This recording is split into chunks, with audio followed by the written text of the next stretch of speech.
Okay, I'm trying this a second time because I just lost signal.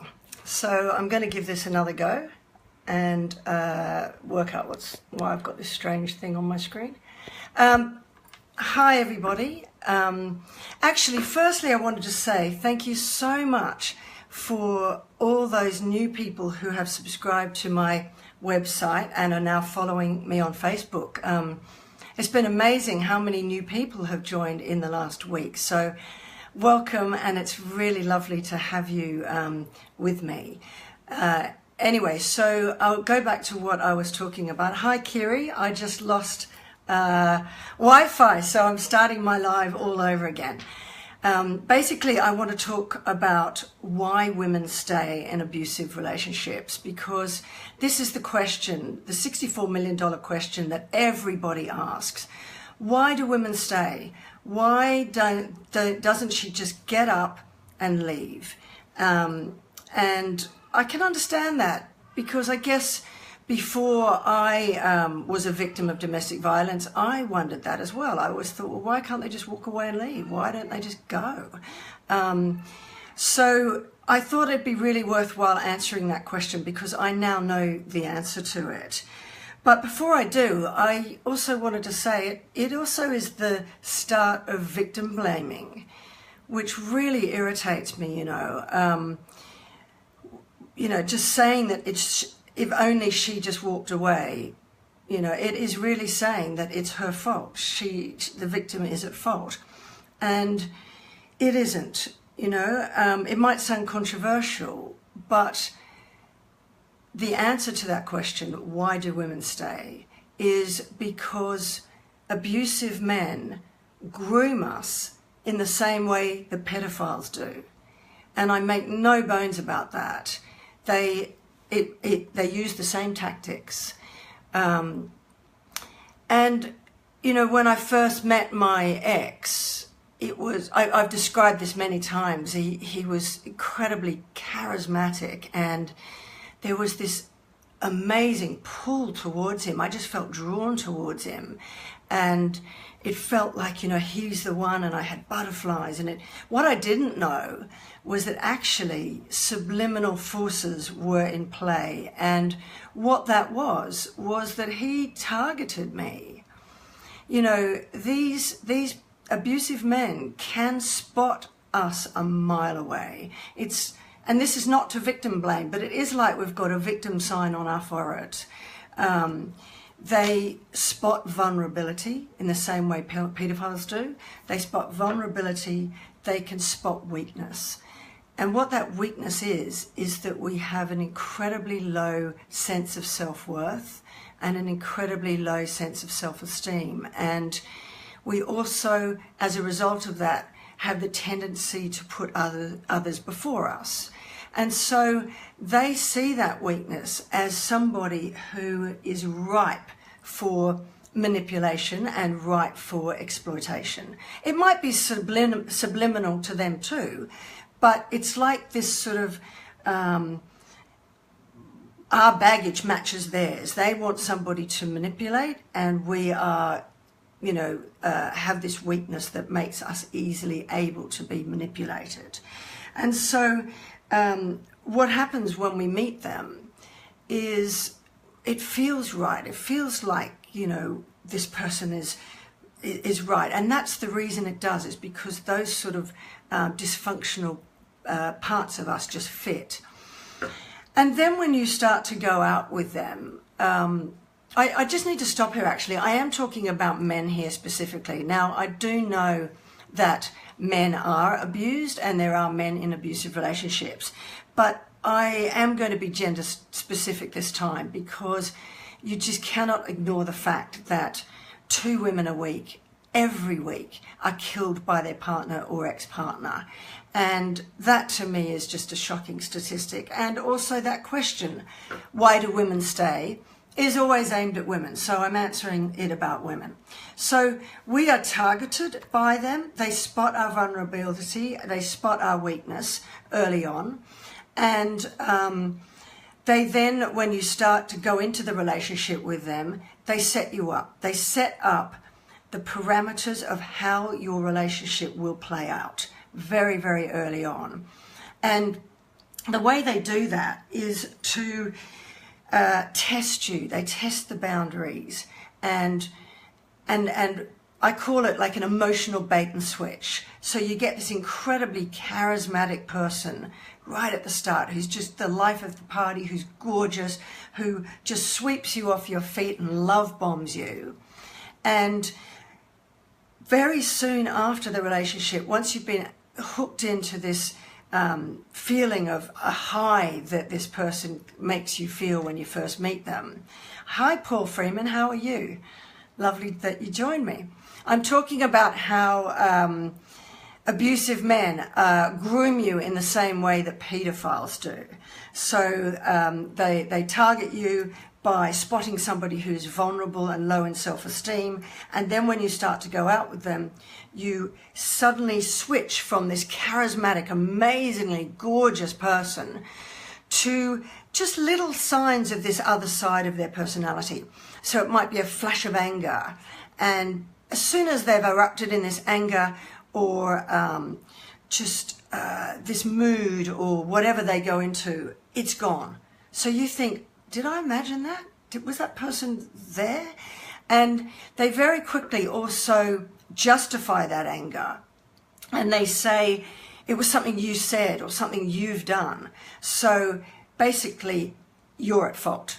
And they're doing this so that they're testing whether you will accept that and then go, oh, okay, well, maybe it was something I did, and start to change your behavior in order to not erupt their anger or provoke their anger. And it's also setting the parameter of the relationship, which is that you will take responsibility for anything that goes wrong in that relationship. So you start to think, oh, okay, if I just do X, then they won't get angry with me. Or if I do Y, then maybe they won't be so unhappy and the relationship will get better and we'll be okay. Everything will be okay. So that's how they set up the parameter of the relationship, that you are going to take the blame. And you do that because you're low in self-esteem. They spotted that in you. You're low in self-esteem. You're likely to put others before you. So you think, well, yeah, okay, I'll take responsibility. Maybe it is my fault. Couple that with what I see as an unhealthy addiction to them starting to kick in, because you start getting this Jekyll and Hyde. One minute you've got the gorgeous Dr. Jekyll, and then suddenly you've got Mr. Hyde, those flashes of anger and the dark side showing. And you are desperate to get that gorgeous high back, that charismatic person that gave you such a high at the beginning. So you start to get a little bit addicted to them and wanting to get that high back. So you take responsibility, you start to change your behavior, because you think, well, if only I do that, then I'll get that gorgeous person back and I'll have that high again. So once you're into that phase of the relationship, then the grooming starts. Sorry, I have a glass of water. So they've set the parameters of the relationship. Now they start to groom you. And the reason they do that is because narcissists and abusive men are actually incredibly insecure. They've also got an inflated sense of ego and an inflated sense of entitlement. And they feed off you. They feed off other people. They need to control other people to feed their inflated sense of entitlement and their ego. So they start to feed off you by controlling you. And the way they do that is they groom you. And they use tactics that are, again, as I say, very similar to pedophiles' tactics, where they do things like gaslighting. So when they do something bad, if you dare question it, they start to say, oh, are you crazy? You imagined it. That didn't happen. Or they minimize it. So you start thinking, oh, are my gut instincts right when I thought that behavior was a bit off or a bit wrong? Or are they right, telling me that what I'm thinking is crazy or I'm imagining it? And because you're low in self-esteem and all that, you believe them. And they need you to believe that everything that goes wrong in the relationship is your fault. And anything that is bad is nothing to do with them. It's not their behavior. So that gaslighting, that constantly telling you you're too sensitive, you imagined it, you're crazy, that starts to wear you down and start to think, well, maybe I'm wrong. Maybe it wasn't as bad as I thought. They might use other tactics like mirroring. So, for example, or projection, other people call it. For example, they say, you're lying, when actually they're the one who are lying all the time. Or they'll say, you're being unfaithful, when it's them having the affairs and you're not. So they mirror their behavior onto you all the time. It's all subliminal, this sort of behavior, but it's all controlling behavior, and it's designed to make you sort of lose your sense of reality, lose your grip on what is unacceptable behavior and what isn't. All the while they keep pushing those boundaries and pushing those boundaries, and it really just throws you. And the more they start to control you, the more your self-esteem gets worn down and worn down and worn down. And the more the cycle of abuse sets in, where you have the highs of them being nice and the lows of them being abusive, and then the high of them being nice, then the low of them being abusive. Again, your self-esteem just gets whittled away and whittled away. And so it's easy to blame the victim for not walking away or leaving a violent man. But once you're in that state of being totally controlled by this narcissist, totally told that it's your fault, everything that is going wrong is to do with you. Once you're totally in that sort of addiction to them, wanting that high back and desperate for them to just tell you they love you again, and your self-esteem is worn down, you're powerless. You just can't leave. You just don't have the strength to leave. And it's sort of really weird. It is like a drug, and the only thing that will make you feel good again is the person who is abusing you. So the one thing I'll say about blaming the victim is it's treating the symptoms. It's not treating the cause. You know, no matter what you say, the victims can't leave. And if you keep blaming victims, if the media keeps saying, once a woman has been murdered, oh, he was angry after she left him, you know, i.e. it's her fault, then you're never going to stop domestic violence, because there is always going to be another woman, another victim waiting in the wings who if she, like me, found the courage to leave, the next person will just come in. Because what happens with narcissists is, if you don't find the courage to leave them, they just start grooming the next person that they go on to once they're sick of you. And once they think, well, they can't control you so much, they move on to the next victim. So there's this endless supply of victims. And so, you know, although I'm really pleased that domestic violence is... Hello, Maurizio. It's lovely that you're joining me here. I've been talking for quite a while about how why women stay with abusive men, and how abusive men groom you like a paedophile does. So I'm sorry you've missed all that. So maybe you can watch the beginning of the video once it goes up later.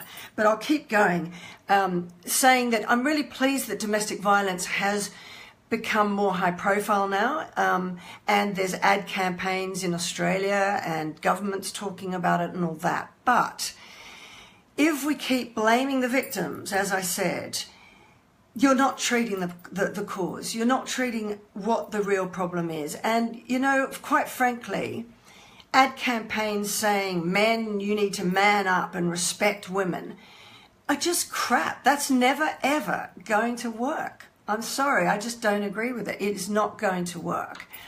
And now this will sound controversial, But how about this instead? I think that what we need to do, and if I had a daughter, I have 2 sons, but if I had a daughter, this is what I think we should do.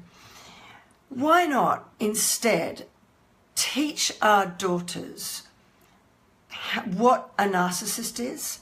Teach our daughters how to recognize the red flags right at the beginning phase of when they're first dating a guy. What are the warning signs? What are the red flags that this guy is no good for you and this guy is actually wanting to control you? It's not about love, it's about control. So that she can spot those signs and get out before she's groomed and it gets to the point where her self-esteem is so shattered by that grooming, she can't have the power to leave. And I know there'll be a lot of people saying to me, how dare you say the onus is on the woman to not be abused? Like saying, just change what you wear so that you don't get raped. But I don't think it's the same thing. I do not think I'm saying the same thing. I think that knowledge is power. And I just wish that somebody had told me that when I was going through starting to date and when I met this person, because the red flags were there, the warning signs were there. I just couldn't recognize them. I wasn't from a history of domestic violence. I was from a very happy family. I'd never seen anything like it. So I had no parameters to understand those red flags. And I also had very low self-esteem. So I would say, let's teach our daughters self-esteem. That's the number one thing to prevent you going into a violent relationship, is having very strong sense of self-esteem so that you can set healthy boundaries and you can say, no, this is not good enough. And also teach your daughters what those red flags are and how to recognize them, and understand the tactics narcissists use to target you, set you up and groom you. Had I known that, I would have run a mile. I absolutely would have run a mile, and I would never have gone through the horrible abuse that I went through. So that's what I think. And that basically is, and the other reason I'll say that is because there's a researcher called Don Hennessy, and I'll just read something out. He's been researching domestic violence for 25 years. And he says the same thing that I do, which is that it is like the tactics that paedophiles use.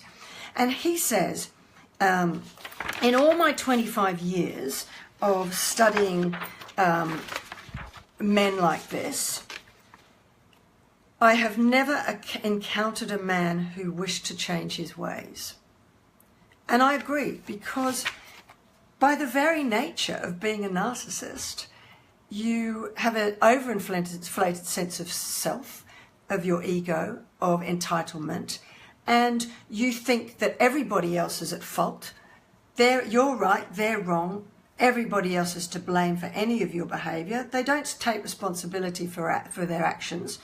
So how the hell are they, if you say to a narcissist, man up, respect women, they don't give a shit. They're not going to do that, because they don't even understand that their behaviour is abusive. They have no concept of empathy towards another person, and they have no concept of the impact their actions are having on another person. So I think it's pointless, and I think we start with our daughters. And yes, you can tell young boys, of course, respect girls and treat them better and teach them all that. That's absolutely fine. But I think you do not do that without teaching your daughters and girls.